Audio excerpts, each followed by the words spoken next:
Gejolaknya harga pasar tidak lagi bisa kita hindari. Lalu muncullah asumsi liar dan masyarakat mempertanyakan apa saja pekerjaan Satgas Pangan Polri. Sekarang saya sedang bersama Kombes Pol Burhanuddin, SIK, MH, anggota Satgas Pangan Bareskrim Polri untuk menjawab pertanyaan tersebut. Salam kenal Pak, bagaimana kabarnya? Salam kenal Mbak Dia, alhamdulillah sehat walafiat. Mbak Dia bagaimana? Alhamdulillah. Berarti Satgas Pangan lagi sibuk-sibuknya ini ya, karena kan sekarang lagi bulan Ramadan, pasti kan banyak yang harus dikerjakan gitu. Nah, saya kan ingin mempertanyakan ya Pak, karena kan pastinya setiap tahunnya itu ada aja kenaikan harga bahan pokok dan ketersediaan pangan itu kan pasti menjadi kekhawatiran warga ya. Dan tentunya akan menjadi tugas dari Satgas Pangan.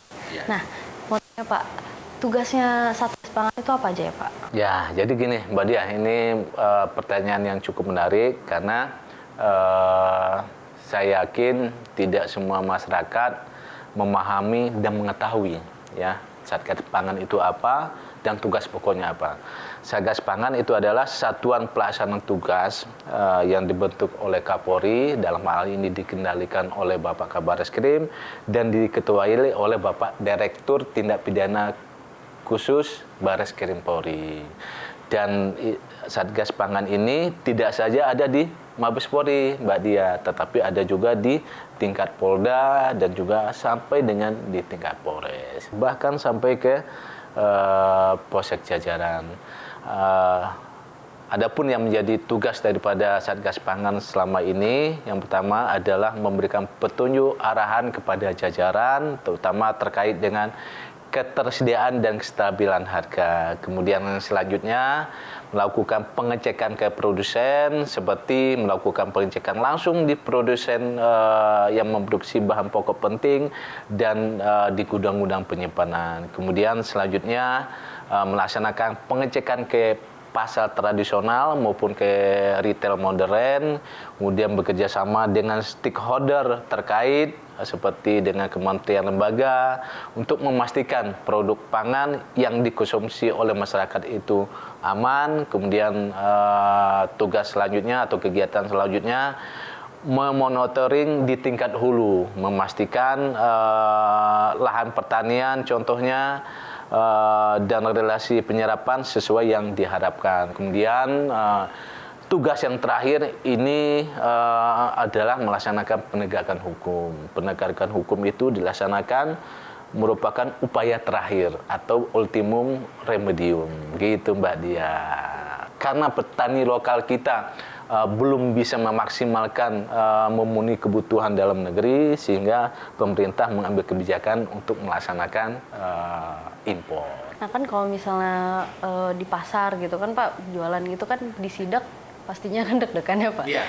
Itu tuh berarti peran secara langsungnya itu apa ya Pak kalau untuk Satgas Pangan ketika melakukan penindakan itu? Gitu. Oh begini, Satgas Pangan di lapangan terutama terkait dengan ketersediaan bahan pokok penting tadi, kita melaksanakan, memonitor, kemudian mengawasi, kemudian juga melakukan komunikasi langsung dengan para pelaku usaha untuk memastikan apakah dari segi ketersediaan terpenuhi, kemudian segi distribusi apakah ada kendala, demikian juga dari segi harga apa adakah kendala. Kalau memang ada, nanti kita akan komunikasi dan bersinergi dengan kementerian lembaga terkait dan stakeholder lainnya, sehingga nanti seluruh proses ketersediaan baik dari hulu, kemudian proses distribusi sampai dengan hilir ke konsumen, kita pastikan tidak ada kendala.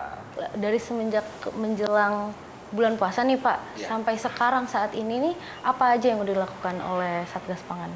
Ya, itu sudah cukup banyak yang kita lakukan, seperti upaya preventif, kita berkoordinasi dengan kementerian lembaga terkait, kemudian kita juga memonitor stok dan fluktuasi harga bahan pokok penting masyarakat, kemudian juga melaksanakan kegiatan sosialisasi dan edukasi kepada masyarakat.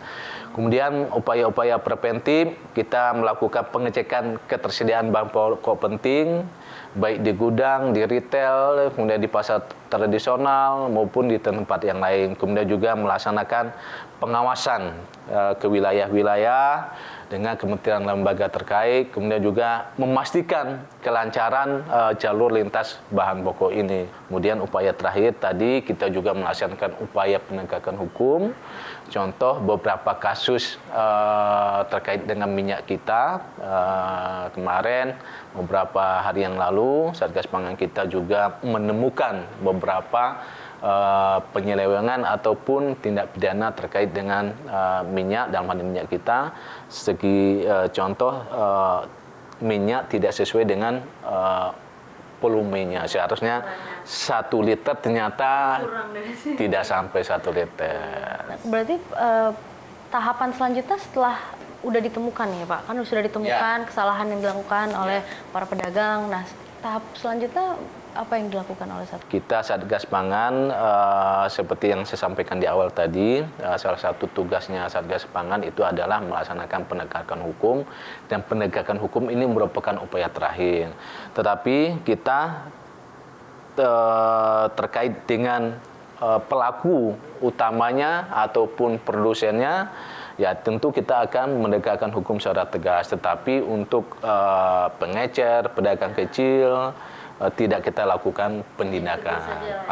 Tapi dalam penindakan ini, penegakan hukum, kita pastikan ya rangkaian distribusi dan stok itu aman dan tidak terganggu, gitu Mbak Dia. Ya. Modus operandi tindak pidana pangan secara umum itu apa saja? Nah, ini penting Mbak Dia. Kita sampaikan kepada masyarakat, jangan sampai masyarakat itu dirugikan ya dengan beredarnya produk-produk kebutuhan pokok masyarakat ini akibat ulah ya dari oknum-oknum yang tidak bertanggung jawab, baik itu oknum produsen, distributor maupun pengecer yang ada di lapangan. Contoh nih Mbak Dia, modus operandi untuk beras yang bagus itu dicampur dengan beras yang kurang bagus, kualitas premium dicampur dengan kualitas standar, tapi harganya mereka jual dengan harga premium. Kemudian beras subsidi, kemudian mereka campur dengan beras non subsidi. Kemudian apalagi Mbak Dia, jagung. Nah, jagung itu kita memastikan terutama jagung impor pendistribusiannya tepat sasaran. Kemudian cabai juga modus operandinya tidak sampai dengan melakukan impor cabai segar. Kemudian yang lain Mbak Dia, pupuk. Nah, pupuk ini juga menjadi perhatian penting dari kami Satgas Pangan, terutama pupuk bersubsidi jangan sampai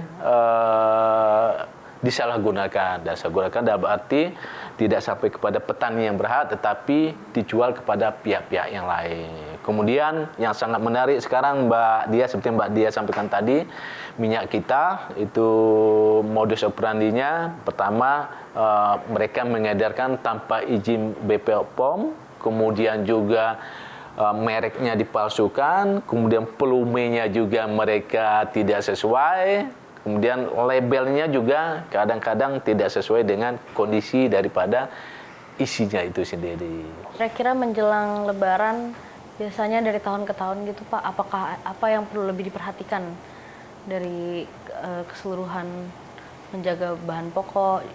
Ya, yang pertama tadi dari segi harga. Ya, Satgas Pangan mengawasi, memastikan harga sesuai dengan harga pasaran dan yang ditetapkan oleh pemerintah. Kemudian yang kedua, memastikan jalur distribusi itu aman, baik dari produsen, kemudian ke pedagang besar, kemudian pengecer, sampai ke konsumen harus berjalan dengan lancar. Kemudian selanjutnya kita memastikan tidak ada oknum-oknum yang melakukan penimbunan. Kemudian juga tidak ada oknum-oknum yang melakukan perbuatan-perbuatan yang bisa merugikan masyarakat, seperti minyak kita dari segi takaran mereka tidak sesuai. seperti itu. Dan yang selanjutnya kita tentunya selalu berkomunikasi, berkoordinasi, berkolaborasi dengan kementerian lembaga dan stakeholder terkait lainnya, Mbak Dia. Kira-kira apa Pak himbauan Bapak kepada masyarakat terkait bahan pokok penting di Indonesia? Baik, Mbak Dia. Jadi kami dari Satgas Pangan Polri menghimbau seluruh masyarakat Indonesia. Yang pertama, jika menemukan adanya penyimpangan daripada distribusi dari bahan pokok penting masyarakat, kemudian juga jika ada menemukan penimbunan, kemudian jika menemukan membeli produk tidak sesuai dengan takaran, kemudian harga yang tidak sesuai dengan pasaran, kami menghimbau seluruh masyarakat agar segera melapor ke Satgas Pangan Polri atau ke kantor polisi terdekat yang ada di wilayahnya. Sehingga dalam hal ini masyarakat tidak dirugikan. Itu himbauan kami, Mbak Dia, dari Satgas Pangan Polri. Baik Pak. Terima kasih atas penjelasannya. Ya, Mbak Dia. Sudah lengkap sekali Pak. Baik, Mbak Dia.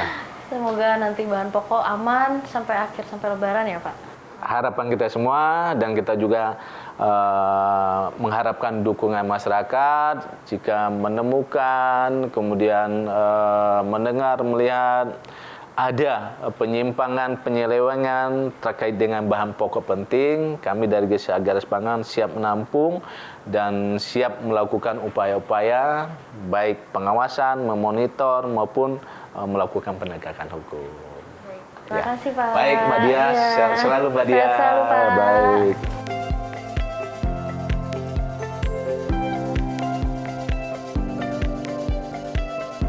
Satgas Pangan Polri terus lakukan pengawasan guna memastikan stok dan harga bahan pokok di bulan Ramadan tetap aman dan terkendali. Sampai bertemu di episode Polisi Menjawab selanjutnya. Salam presisi.